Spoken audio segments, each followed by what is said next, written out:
I want to respond to that so-called Sheikh Gumi. In fact, I've been trying to put his picture here, but I'm still learning to do that. That man, I would say I don't blame him. Why did I say so?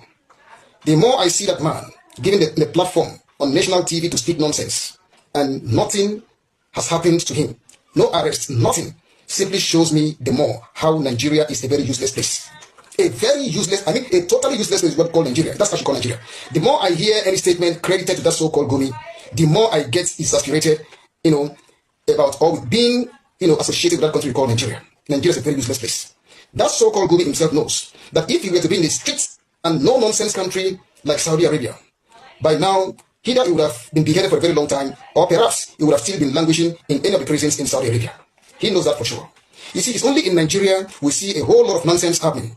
Anybody can come in there, talk, say whatever he or she likes, and there will be no arrest, nothing. Except that if you are not, in alignment with the government of the day, then they will come after you. That's the only thing I see in that country. Nigeria is a very useless place. In fact, when I came across this statement credited to that idiot called Sheikh Gumi, I just laughed. And this is what the statement says. I think Trump's, airstrike, collaboration with the federal government would negate our sovereignty. That's what that so-called Gumi said. That America's collaboration with the federal government of Nigeria, that zoo, would negate Nigeria's sovereignty. And I wanted to ask that idiot, who claimed to be a soldier, a retired soldier for that matter, how would America collaborating with Nigeria, negate Nigeria's sovereignty? In what way? I want us to really understand one thing here. Does Gumi actually know the meaning of sovereignty? Does he actually know what sovereignty is all about? When we talk about sovereignty here, we are talking about you having the supreme authority over your own geographical perimeter in terms of governance and control. That is what we mean by sovereignty.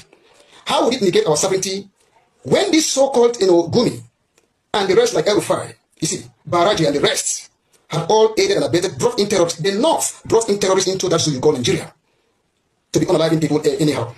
So bringing those terrorists into Nigeria, of which Google knows about, and is even negotiating with them, and nobody has called him to order or even arrest him, to quiz him on those issues.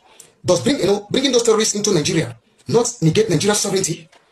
Are those guys not guilty of what they call treason in that country we call Nigeria? Is that not treason, and does treason not attract capital punishment? So we just keep quiet. All of these things have been happening, and each time Gumi will come out to talk. And people who are so light-hearted and very low in the IQ will link that